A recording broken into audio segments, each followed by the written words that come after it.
शान किसी कार्य के कर डालने में नहीं, अपितु उसे पूर्ण करने के प्रयास में है। शुभ कर्म के बिना हासिल किया ज्ञान हो जाता है। व्यर्थ कर्म भारीपन और थकान देते हैं, जबकि श्रेष्ठ कर्म हमें प्रसन्न और हल्का बनाकर ताजगी प्रदान करते हैं। विश्वास एवं लगन के बिना किया गया कार्य कागज के फूल की तरह है, जिसमें कोई सुगंध नहीं होती। यदि कोई मनुष्य किसी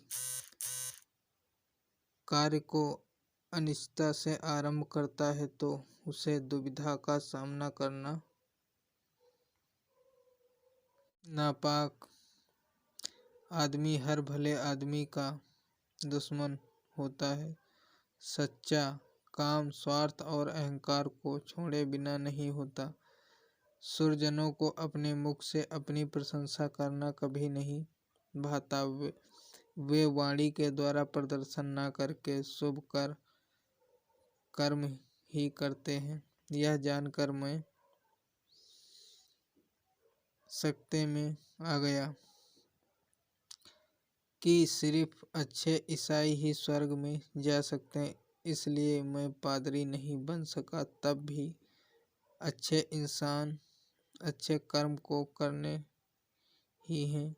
मानव की भलाई की कामना तो करनी ही है, उसके लिए प्रयास करना ही है। मैं बिना पुजारी बने भी कर सकता हूँ। प्रेम देवता, क्षमा और मनुष्य का, और घृणा शैतान का कर्म है। 100 वर्ष जीने की इच्छा कर्म करते हुए ही की जा सकती है। प्रथम श्रेणी में वह मनुष्य जो बाधा के भय से कार्य शुरू नहीं करते। दूसरे वह मनुष्य जो काम तो शुरू करते हैं लेकिन बाधा पड़ने पर उसे अधूरा छोड़ देते हैं। तीसरे उत्तम पुरुष वे हैं जो कार्य शुरू करते हैं और 1000 बाधाएं आने पर भी उसे पूर्ण करते हैं। कार्य करते रहते हैं, उनके पास लक्ष्मी का वास उनके न चाहते हुए भी रहता है। वैसे ही जैसे समुद्र कोई कामना नहीं रखकर भी अनेक नदियों का प्रसाद पाता है। जो स्वावलंबी व्यक्ति और अपने के कर्म का पालन तत्पर करता है, उसे ही सिद्धि मिलती है। जो अपने सद्गुणों के आधार पर श्रेष्ठ कर्म करने का प्रयत्न करते हैं, उन्हें संसार में विद्या, धन और यश मिलता है। जो काम हाथ में लेना हो उसे पूरी श्रद्धा होनी चाहिए। श्रद्धा होने पर ही काम को मन और लगन से किया जा सकता है। हर समय किसी उपयोगी काम में लगे रहें।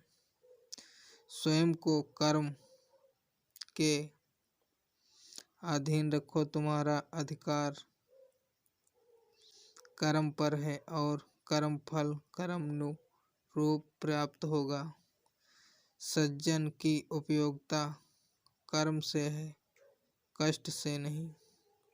संयम की प्रकृति के समान नियंत्रण कर्म करने वाले कर्मनिष्ठ व्यक्तियों का नाम है, मानव समाज के इतिहास में दर्ज होता है। मनुष्य के कर्म उनके विचार के सर्वोत्तम व्याख्यात हैं। परिश्रम विरोधी विचारों में एकता करने से बढ़कर दुष्कर का कर्म का नहीं है। प्रसन्न रहने के लिए तुम आत्म विस्मृत हो जाओ, परोपकारी बनो। दूषित विचार दूर करने का यही एक उपाय है। प्रतिष्ठा आलसी और अपाहिजों की तरह दूसरों के बल पर जीने में नहीं है, वह स्वयं अपने कार्य में और पसीना बहाकर रोटी कमाने में है। प्रत्येक काम को पूरी सावधानी से करो, किसी काम को छोटा समझकर उसकी अपेक्षा मत करो।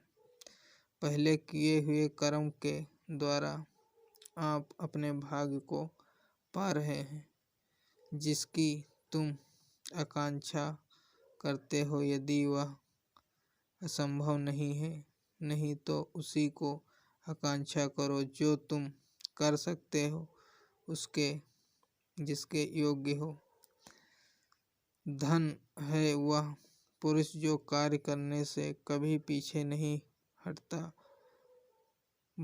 भाग्य लक्ष्मी उसके घर की राह पूछती हुई आती है।